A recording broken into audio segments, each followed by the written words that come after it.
Ada yang tahu nggak sih apa itu tujuan pembangunan berkelanjutan? Jadi, tujuan pembangunan berkelanjutan atau Sustainable Development Goals yang biasa disingkat dengan SDGs adalah 17 tujuan yang disepakati oleh negara-negara anggota PBB dalam Agenda 2030 untuk mencapai pembangunan yang inklusif, berkelanjutan, dan adil bagi seluruh umat manusia tanpa meninggalkan siapapun.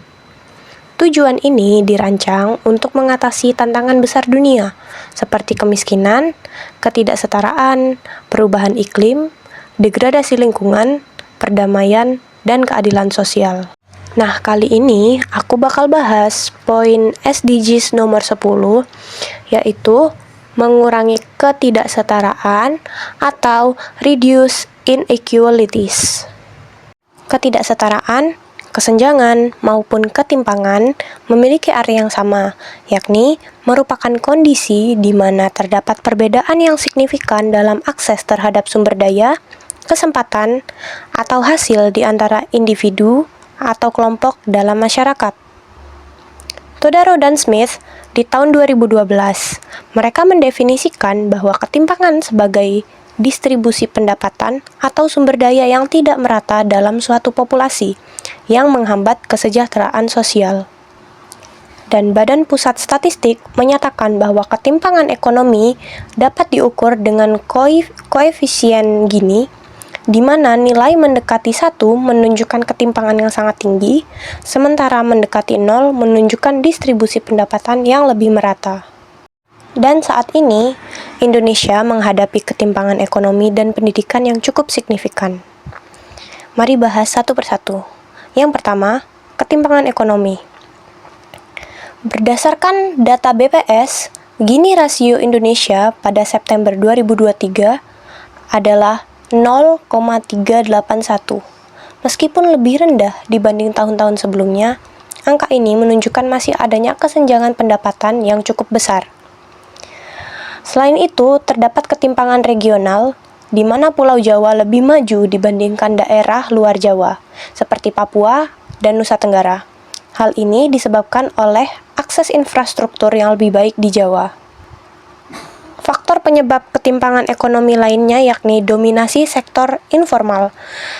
Banyak masyarakat masih bekerja di sektor informal dengan pendapatan rendah dan tidak menentu. Lalu, apa saja faktor penyebab ketimpangan pendidikan?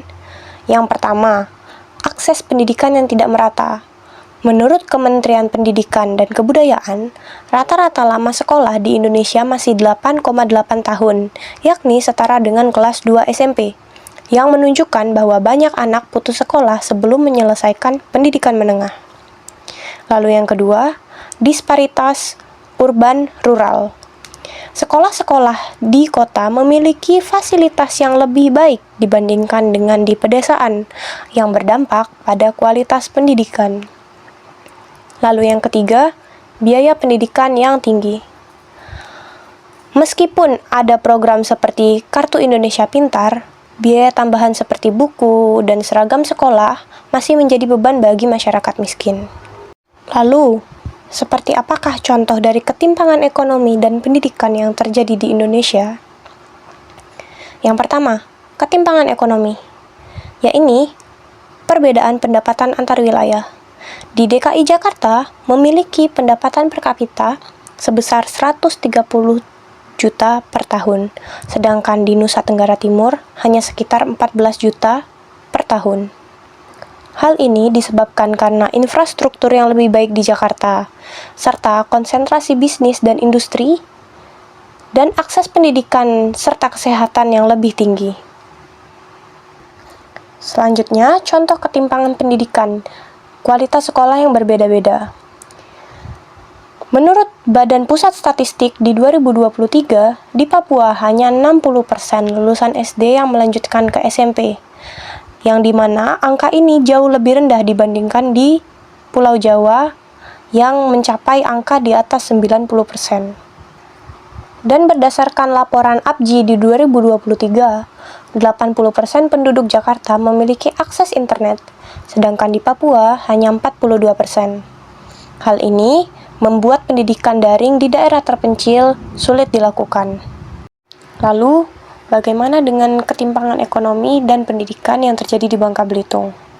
Oke, yang pertama, ketimpangan ekonomi. Menurut data Badan Pusat Statistik di 2023, Gini rasio Bangka Belitung terdapat di angka 0,29%, yang mana angka ini lebih rendah dari rata-rata nasional, tetapi tetap menunjukkan ketimpangan. Dan hal ini disebabkan karena sumber daya alam yang tidak merata, yang dimana ekonomi Bangka Belitung masih bergantung pada pertambangan timah, sehingga pendapatan tinggi terkonsentrasi pada sektor ini. Selain itu, masyarakat Bangka Belitung juga banyak yang bekerja sebagai nelayan atau petani dengan pendapatan yang fluktuatif. Yang kedua, ketimpangan pendidikan. Di Bangka Belitung sendiri, akses untuk ke pendidikan tinggi masih terbatas, sehingga banyak lulusan sekolah menengah atas yang harus merantau ke Pulau Jawa atau Sumatera untuk melanjutkan perkuliahan karena sedikitnya universitas yang terdapat di Bangka Belitung. Selain itu juga, penyebab ketimpangan di Bangka Belitung yakni kurangnya tenaga pengajar yang berkualitas, sehingga banyak sekolah yang kekurangan guru berpengalaman, terutama di daerah-daerah terpencil. Dan sekarang, bagaimanakah dampak dari ketimpangan ekonomi dan pendidikan yang terjadi di Indonesia maupun di Bangka Belitung? Ketimpangan pendidikan memperburuk ketimpangan ekonomi karena 1. Akses pendidikan yang terbatas sama dengan peluang kerja terbatas, yang dimana orang-orang dengan pendidikan rendah cenderung bekerja di sektor informal dengan penghasilan rendah. Yang kedua, mobilitas sosial yang rendah, yang dimana anak dari keluarga miskin sulit untuk meningkatkan taraf hidup karena mereka tidak memiliki akses pendidikan yang baik. Dan yang ketiga, meningkatkan siklus kemiskinan. Ketimpangan pendidikan membuat kelompok miskin tetap miskin, karena mereka tidak memiliki keterampilan yang dibutuhkan untuk pekerjaan berpenghasilan tinggi. Lalu yang keempat dan terakhir, yakni kesenjangan digital.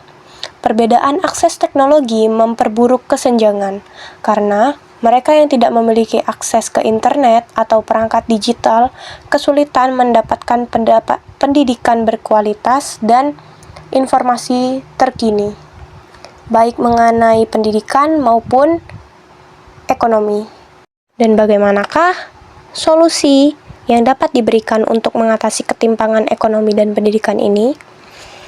Menurut saya, solusi yang dapat diberikan untuk mengatasi ketimpangan ini, yang pertama, peningkatan akses teknologi, yang dimana pemerintah perlu memperluas akses internet ke daerah-daerah terpencil melalui program seperti Palaparing dan penyediaan perangkat digital seperti laptop atau tablet untuk siswa yang kurang mampu atau di sekolah-sekolah terpencil.